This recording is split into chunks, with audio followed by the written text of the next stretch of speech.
involved in this evolution of Pak-China relationship as a student, as a bureaucrat, and now as a minister. So I've been part of the Pak-China friendship in 3 different capacities.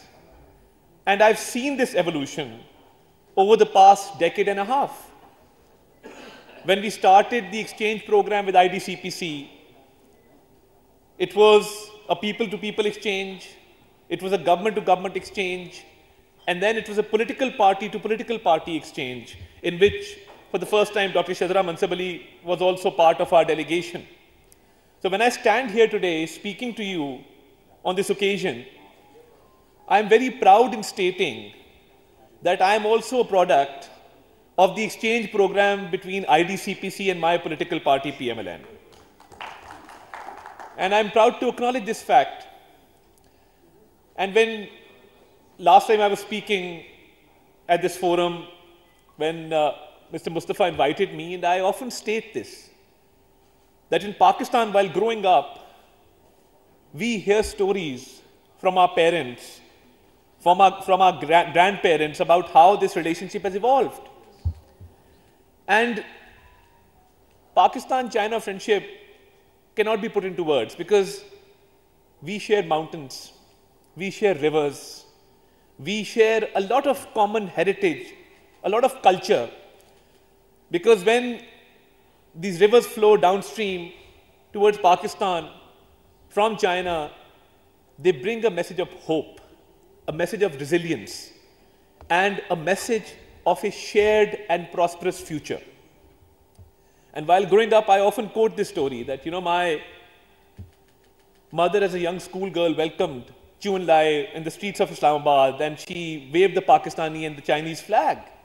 So when we hear these stories of this relationship, it not only reminds us that it is a time-tested friendship, but it is also an everlasting friendship. Many countries have this claim of having strategic ties with China, of having a great relationship, but no other country can claim that they are iron brothers or sisters. Only Pakistan has that particular privilege. So we are proud to have that privilege, Honorable Excellency, ladies and gentlemen. And I think in 2015, we laid a new foundation in this country known as the Pakistan-China Economic Corridor. And this corridor brought about a cultural change, where we had investments coming in, where we had infrastructure being built, where we had industry being built, where we had airports and seaports being developed. We also saw a cultural change in Pakistan. And it's always heartening when we see a Chinese citizen speaking fluent Urdu, or we see a Pakistani citizen speaking fluent Chinese. When Mustafa here speaks Chinese, if you close your eyes for 1 second, you cannot even tell that a Pakistani is speaking Chinese in the pure Chinese dialect and accent. This is the cultural change which CPEC has brought about. CPEC in Pakistan has broken a lot of barriers. It has broken the barrier of language, and it has broken the barriers of division. It has brought harmony. So the Belt and Road Initiative, and CPEC being part of it, where it has brought development, where it has built roads and bridges and ports and industry, it has also built the everlasting bridge of friendship. And this cultural change that we see has now become part of our ethos as we move forward. And we were proud to have witnessed the first phase of CPEC, and the visit of President Xi Jinping at that point in time will always be remembered as a turning point and as one of the greatest initiatives taken for the revival of our economy. And that visit brought along with it not only the economic benefits which we are reaping today, but also great opportunities for every segment of society in Pakistan. Be it the youth of Pakistan, be it the media of Pakistan, be it the industry of Pakistan. It created employment. And CPEC has only a positive connotation towards it. And as a Pakistani, I believe that when we talk about CPEC, only positivity can be associated with it. When we look at the digital age, and as information minister, I've developed Pakistan's first digital communication department. Why? Because there was no digital footprint. I had to change the rules of business and come up with the first digital communication department. Because the government of Pakistan believed for effective communication, there has to be a digital footprint, there has to be a digital segment. We are moving towards evolution.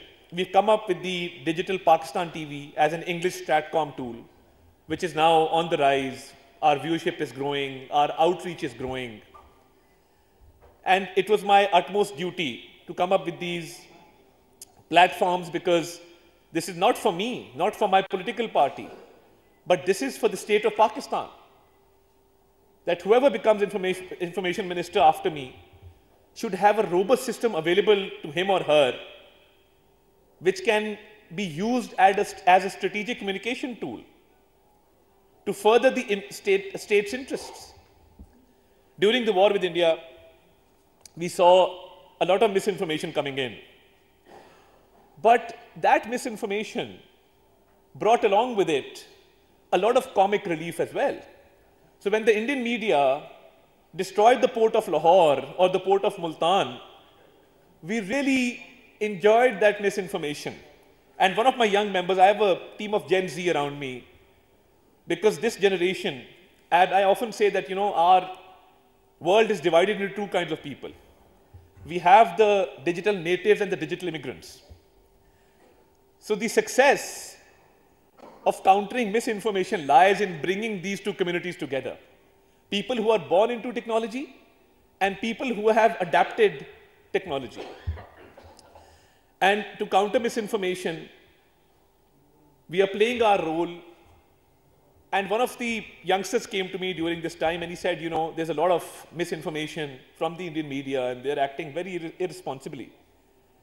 And they've banned our YouTube channels in India. And I would like to admire the efforts of our media.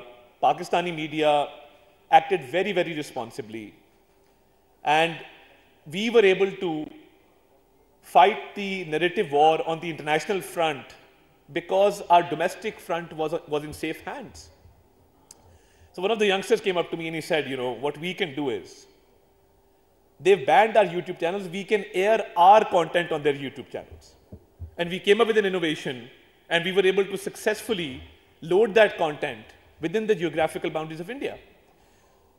Why I've quoted this particular incident is because technology is changing. The art of narrative making is changing. And if you don't change with time, time will change you. And when leaders at the World Economic Forum were asked, which is the biggest challenge of our age, they did not say climate change. They did not say nuclear war. They said misinformation is the biggest challenge of our age. So when I hear some of our naive friends talk about CPEC in a negative connotation, I can only say that they don't know the entire truth. And it is our job to make the world aware of what CPEC stands for. As I said, nothing negative can be associated with this. So, in order to get meaningful engagement and to further strengthen the media cooperation for which we are gathered here today, I will make a few proposals. But you see, CPEC is something which has brought about great harmony between our two countries. And the birth of CPEC 2.0 is a byproduct of CPEC 1, because CPEC 1 was launched successfully. which was mainly focused on G2G agreements, which is a success story in itself, starting from the establishment of the Gwadar seaport, and last year when Premier Lee was here, we inaugurated the Gwadar airport. So these are just few examples of the benefits that we have reaped through CPEC 1.